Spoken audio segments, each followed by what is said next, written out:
Hey, Southeast Missouri sports fans. Enjoy the show and want to take it on the go? You can find every episode on Apple Podcasts, Spotify, Amazon Music, or YouTube. Tune in as they air by searching SEMO Sports Zone wherever you may be listening.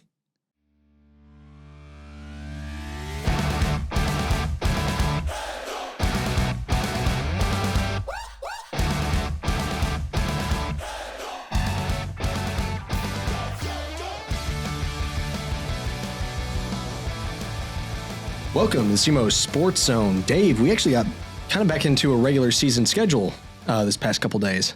Yeah, we had a couple good nights of basketball here, and some things have happened. There's some games that I'm sure we're going to talk about here in a minute. But I like the fact that we're playing basketball instead of talking about games that could have happened if it wouldn't have snowed. So yeah, no, it's great to get back on pace.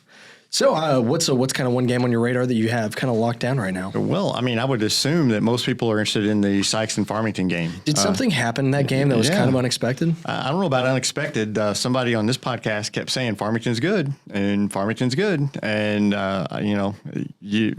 Farmington's good. I mean, that's just what we learned for sure. Farmington is good. They've got some good players.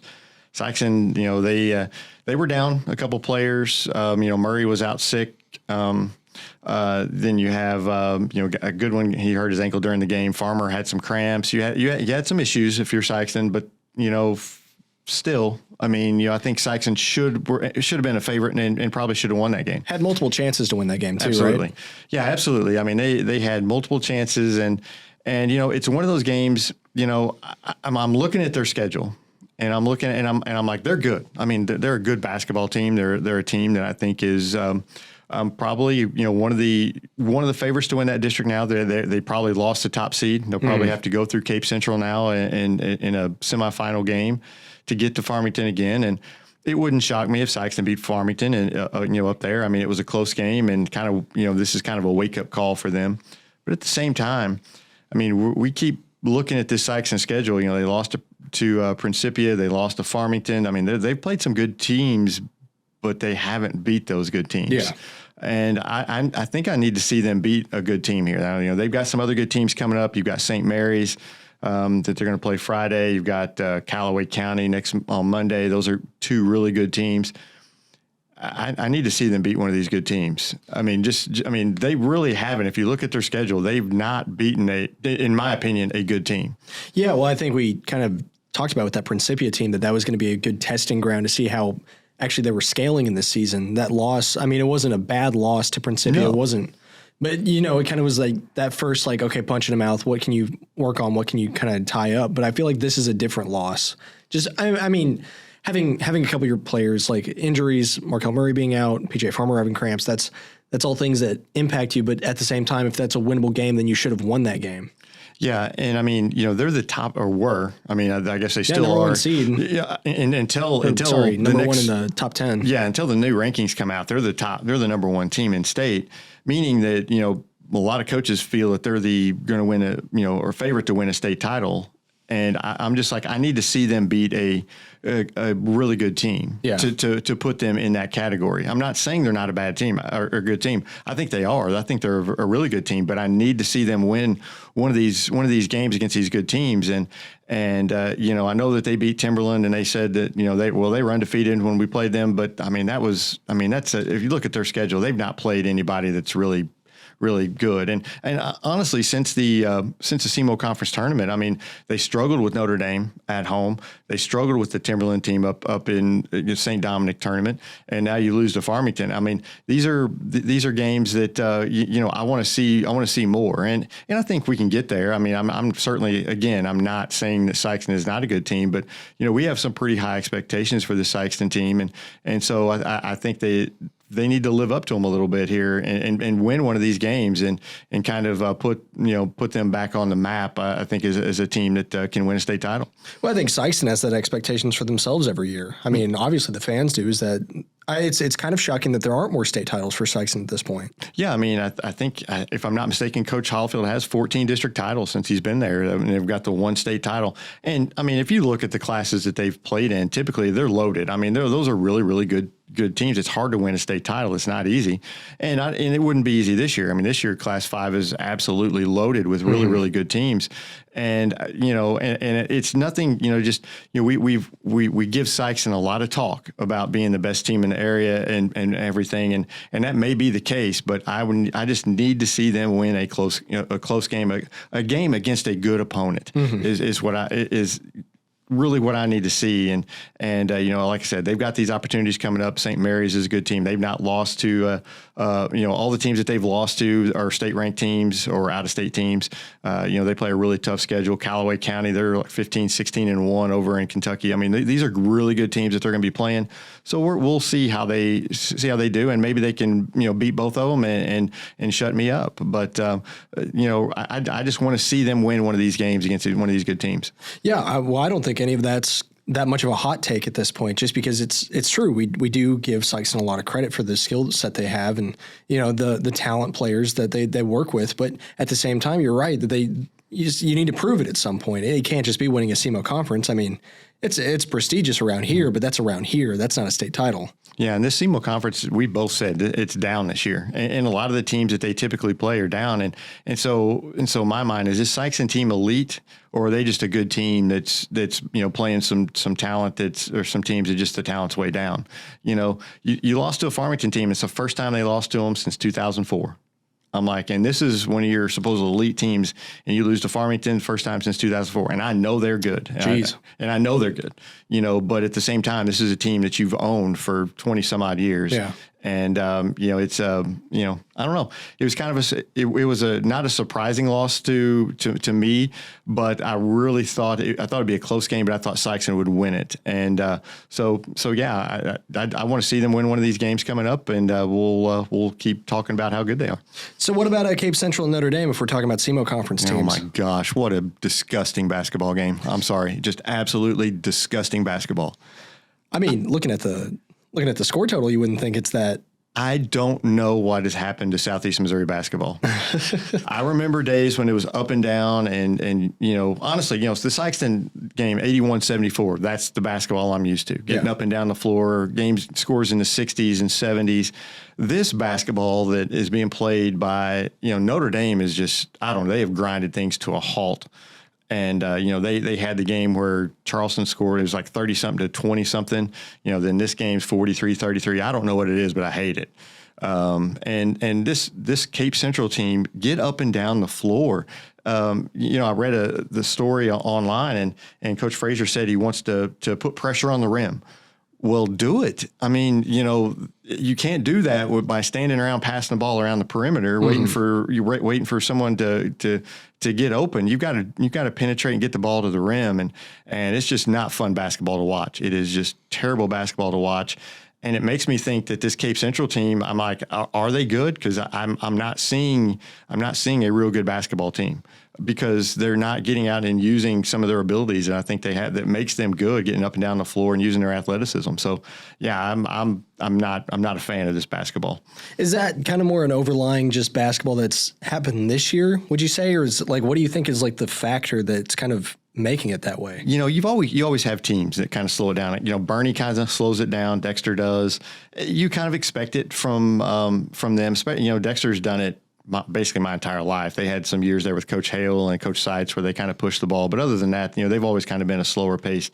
But at Cape Central, I'm not used to seeing that from a Cape Central. I'm not used to seeing that from a Notre Dame. These are teams that get the ball up and down the floor, you shoot it, and you press, and you get after it. And SEMO Conference is kind of known for that style. Charleston plays that style, and just to see this is just and Coach Frazier did this at Poplar Bluff as well. I saw him as a coach there. He would hold the ball at half court, and that's what he thinks is best for his team. And he had some good teams at Poplar Bluff, and this is I think has the ability to be a good team. It's just the style. I just don't recognize like this from a Cape Central team. It's just not a.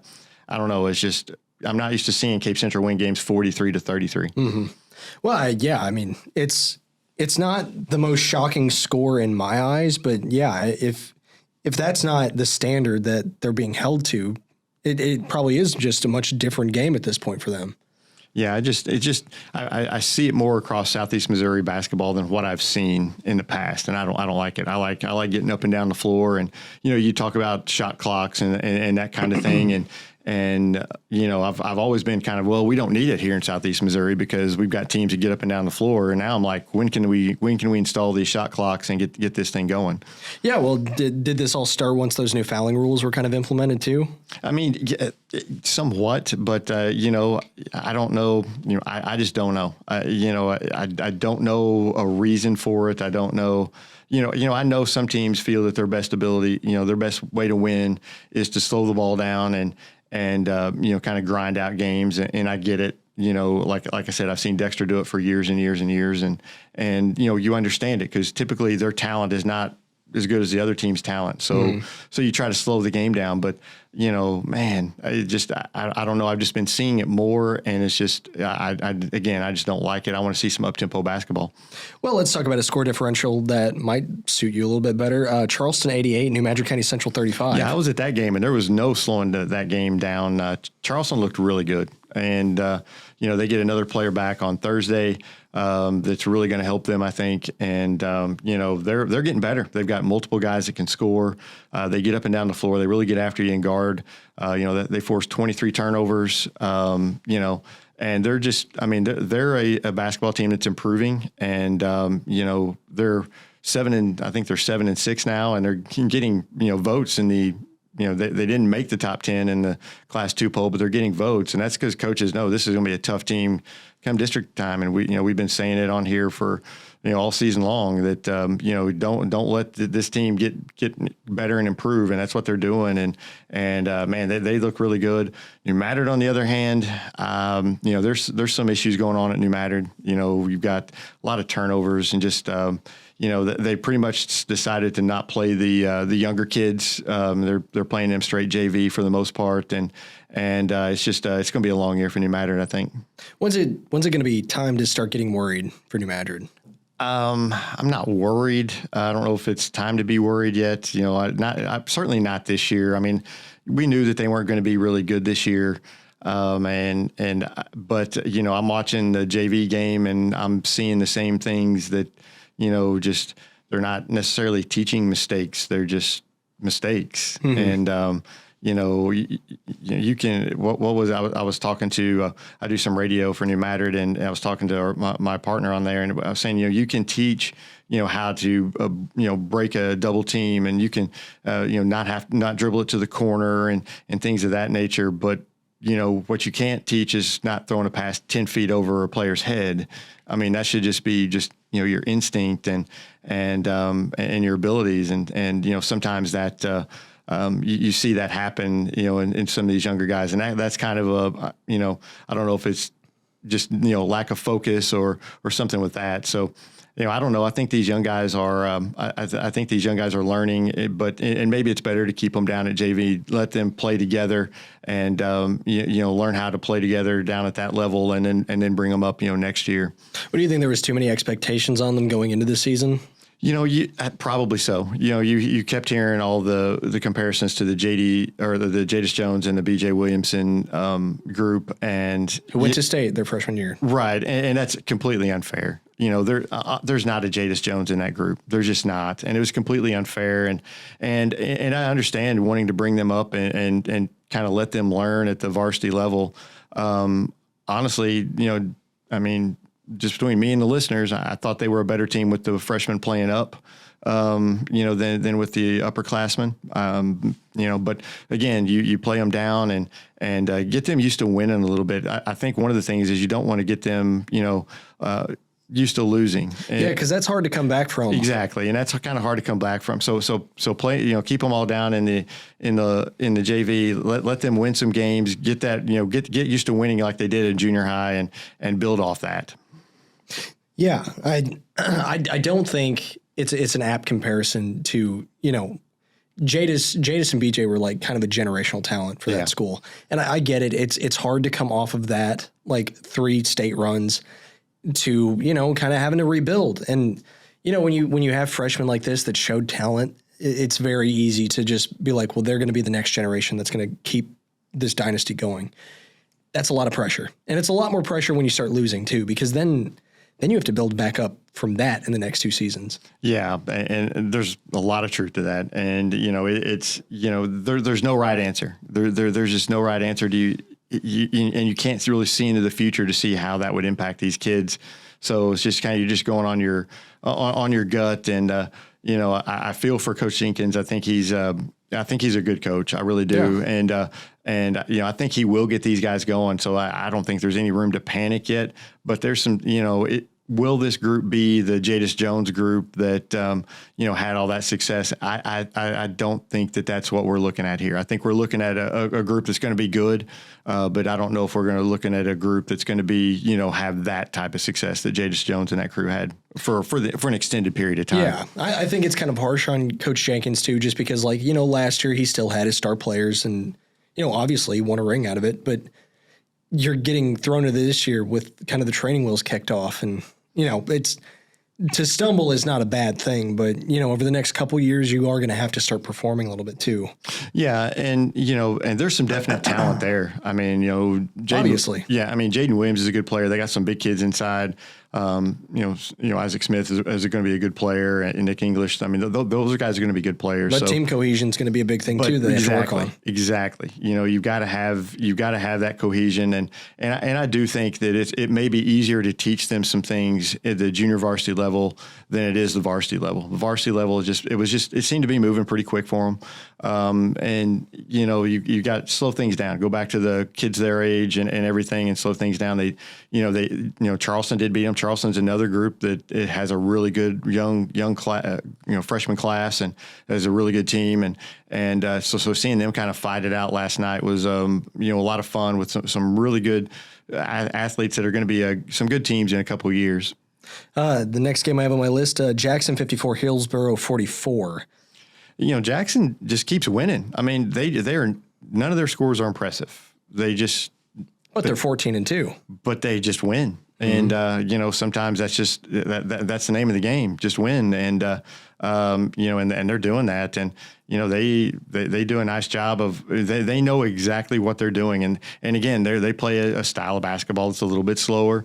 And, they've never been an up-tempo team, but they play that style of basketball. It makes it tougher to put teams away. And so you see some closer scores than what I think you typically would expect to see.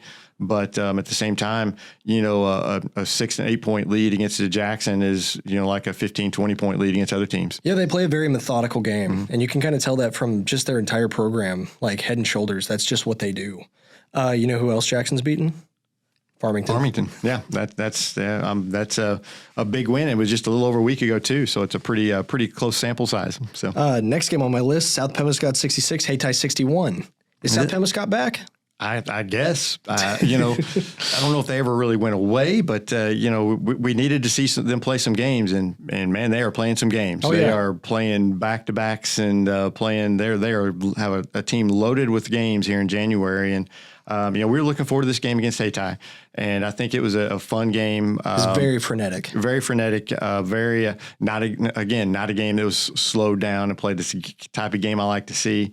Came down to the end, and I was so happy. Coach McGowan, they had a 3-point lead with like 10 seconds left or something, and instead of letting them shoot and letting Hayti shoot a 3, he has his team foul and put them on the line, and I love that. I've always liked coaches who do that, who take that out of the equation, take that 3-pointer out, and make them hit it from the free throw line. Hayti only hit one. South Pem came back down the other way and hit their free throws and ended up pulling up out a 5-point win. But really good game, 2 really good teams. I think they'll see each other a couple more times this year, and who knows, that game could flip. The next time, that's going to be a fun, not only this year, but in the next couple of years. Those 2 teams are matched up really well, and that's going to be a fun series to watch. Yeah, Hayti was just a couple turnovers away from winning that game too, so definitely just completely back and forth. Very good competition. Yeah, Hayti just didn't hit the big shots when they needed them. They hit some shots, but they just didn't hit those big shots when they needed them. Last one on my list from Tuesday is Campbell 54, Porterville 45. Actually, I have another one to talk about. But we can talk about all of them. I didn't get eyes on this one, but Campbell another team that just kind of continues to win. They kind of slipped up against a really good Hayti team when Hayti hit everything under the sun. But Campbell's a really good team and a team that is you certainly don't want to sleep on them come district time. I mean, that's a really good team. Porterville's a team that's kind of, they're kind of going through some rebuilding down there, but they're staying in games. Yeah, they're not a terrible team, but they just don't have their feet. Yeah, they're just a team that's just kind of a rebuild year for them. And again, like you said, they're staying in games. They're fighting hard. They play hard. I've seen them play a couple of times this year, and they always play hard. It's just one of those years that you're just trying to get your footing and get guys experience for next year. And they don't have a ton of size. They don't have, when your best player is about 5'7", that's always a problem. But they're not a bad, like I said, they're not a bad team. It's just a team that just, Campbell's just a little bit better. Yeah. Very, very similar to me, like Campbell Burney. Just a little bit. Yeah. I think Porterville in the next few years is going to be a team to watch. But like you said, they're very young. They're just trying to figure things out. But I feel like that's a lot of teams this year too. Yeah, it seems like the theme for this year is a lot of young talent that's we'll see come to fruition here in a couple of years. Okay, last game I want to talk about Pemiscot and Bell City 78-50. Pemiscot just continues to roll. I mean, we talked about it in the last podcast. They've got a favorable schedule for them to win a lot more games, and they're going to win a lot more games. They're a good team, and Bell City they're improving, but they're just not to the level of Pemiscot yet. No, and I mean it was definitely a dominant win for Pemiscot, but at the same time, 78-50, I feel like Bell City hung in there for what they have. Yeah, they hung in there for a while, and missing their post guy too is that's another thing that kind of hurts Bell City. If they're healthy, that game's probably a little bit closer. But yeah, I mean it's an interesting Pemiscot just kind of keeps rolling along, and I think it's kind of what we expect, and it'll be interesting to see how they get seeded in the county tournament, whether they're 1 or 2. But we expect them to be one of the top 2 seeds, and I expect them to continue to win most of their games on the all the way through until they get to districts. You would think so. I can't really see any team that's going to give them much issues besides Woodland at this point.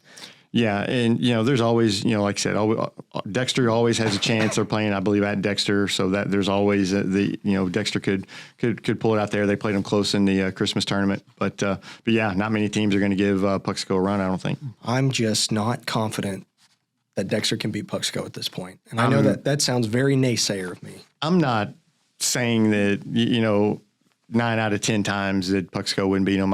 Just maybe that 10th time. I did like the way they played them in the Christmas tournament, but you got to get that version of Dexter. And are we going to get that version of Dexter? I haven't seen it since that game, so I don't know. Yeah, I did not see any of their game against another one of those exciting 47-37 games. I did not see any of that game, so I really can't comment much on what they did, but I am looking forward to their game against Bernie, though. Well, I think as a Dexter fan, you're kind of expecting them, like playing against Bloomfield, maybe credit to Bloomfield's program at this point that they're getting better, but I feel like you would expect them to blow them out, but that did not happen. No, it was honestly kind of what I expected, because I knew Bloomfield was going to kind of slow it down a little bit. Dexter's not going to be, unless they're playing, I guess, Risco, they're really not pushing the ball up the floor. Mm-hmm. So, it doesn't really surprise me, that score, the margin, 10 points.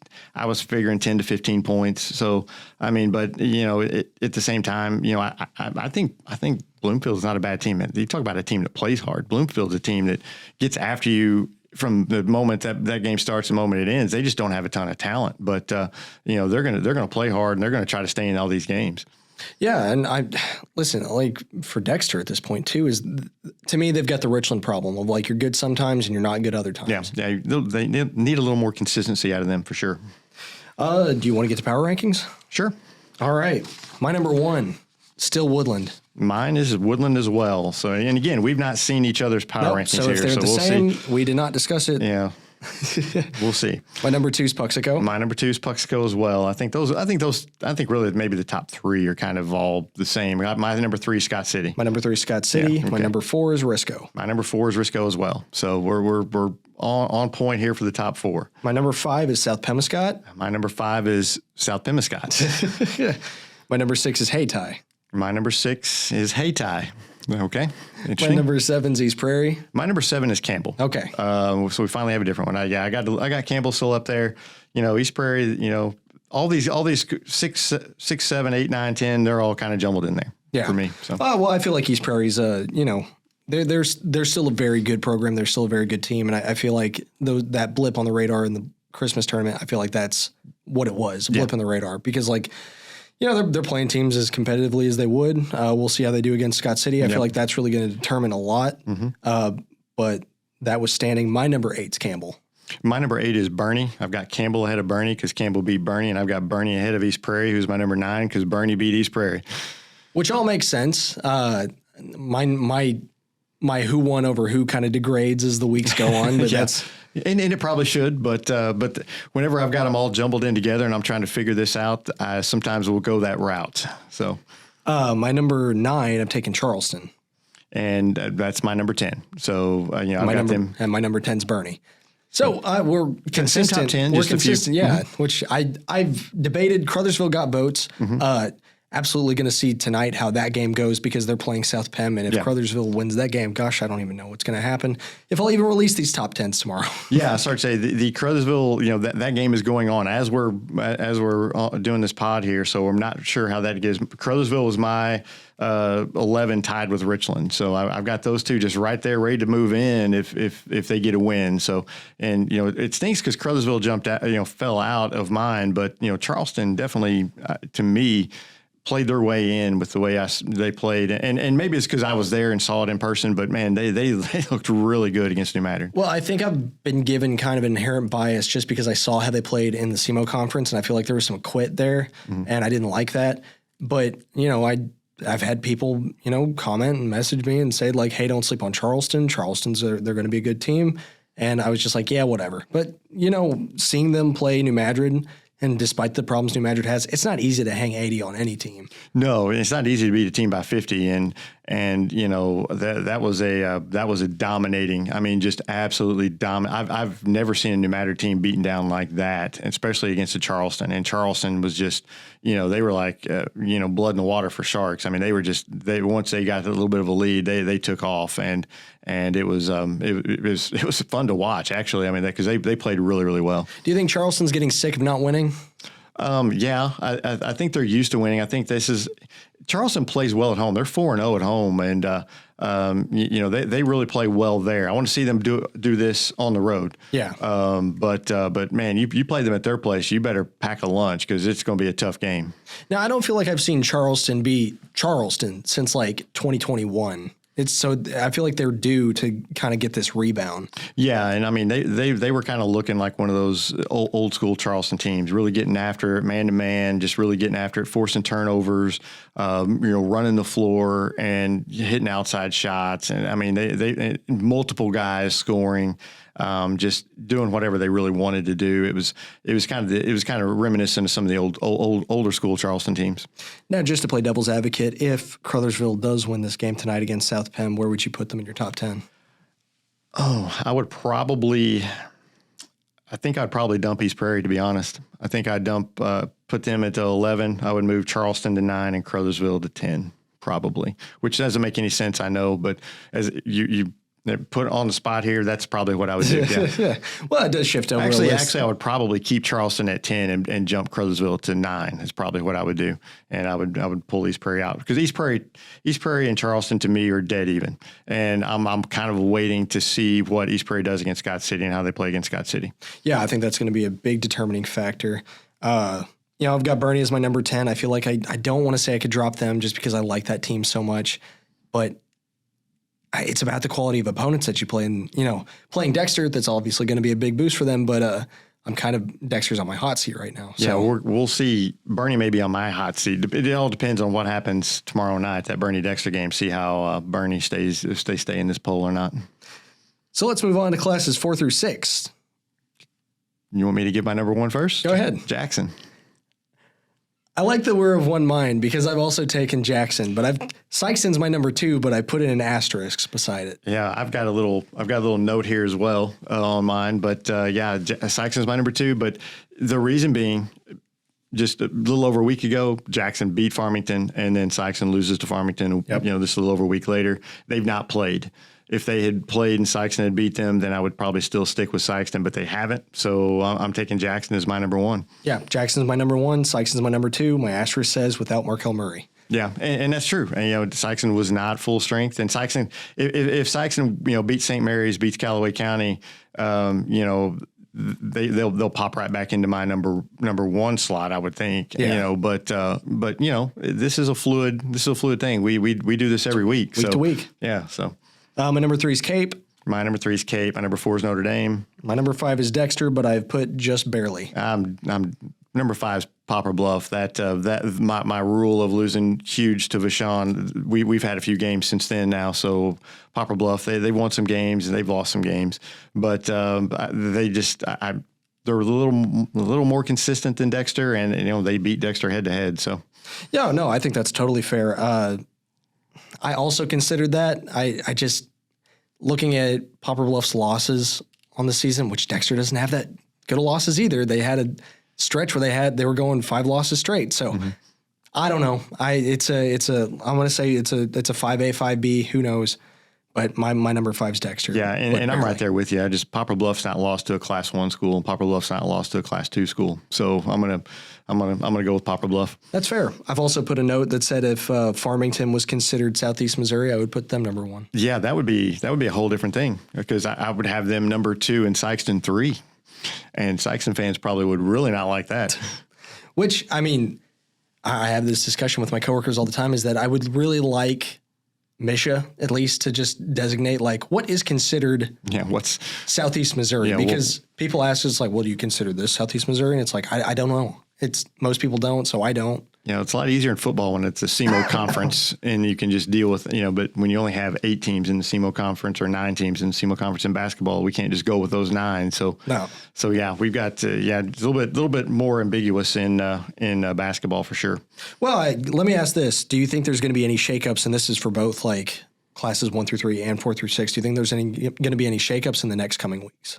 Well, yeah. I mean, I think Sikeston's being a top team in Class 5 is done. I mean, I think they moved down to 4 or 5. I think they'll drop. Farmington obviously should move up.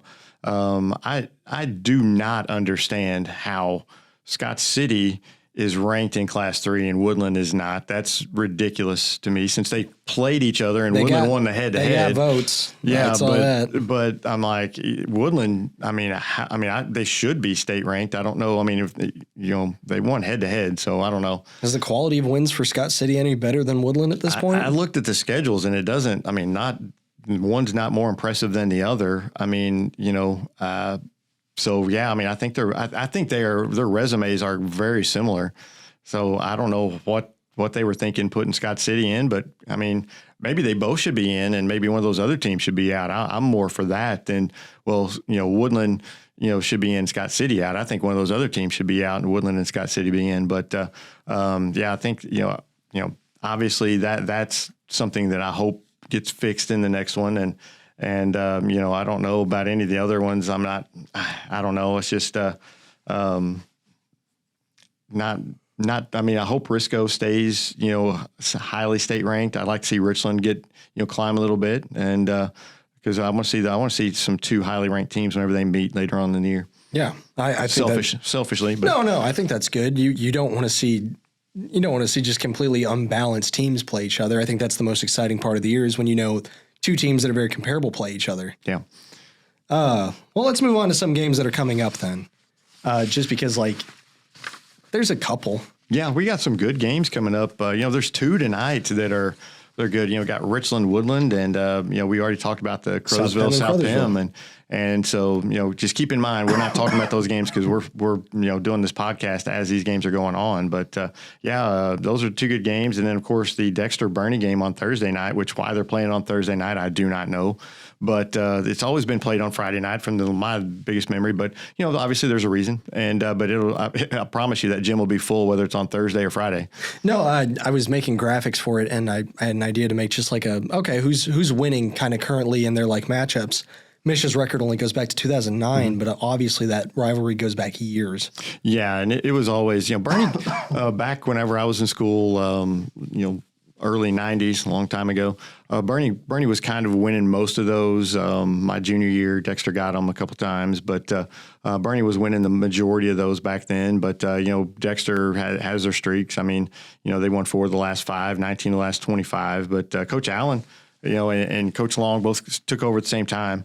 And Dexter's 7-3 in that time, so you can kind of look to that. And Dexter, I think, has won the last 6 in a row at Bernie, which has shocked me.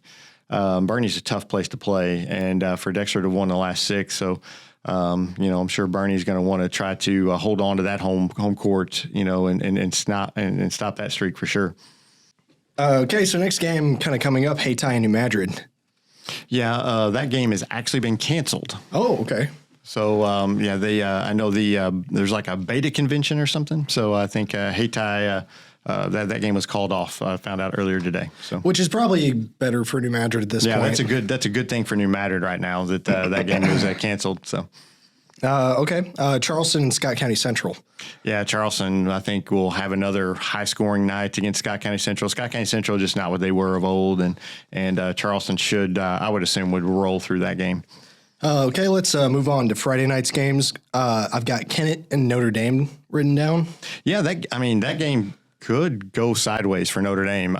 Kennett's Kennett's playing, pretty well. I've liked the way they played since the SEMO Conference tournament. They kind of had the tough break in the Bloomfield Christmas tournament with Dyson Watson going down, but they played Jackson close, and I think this Kennett team's one you kind of got to keep an eye on.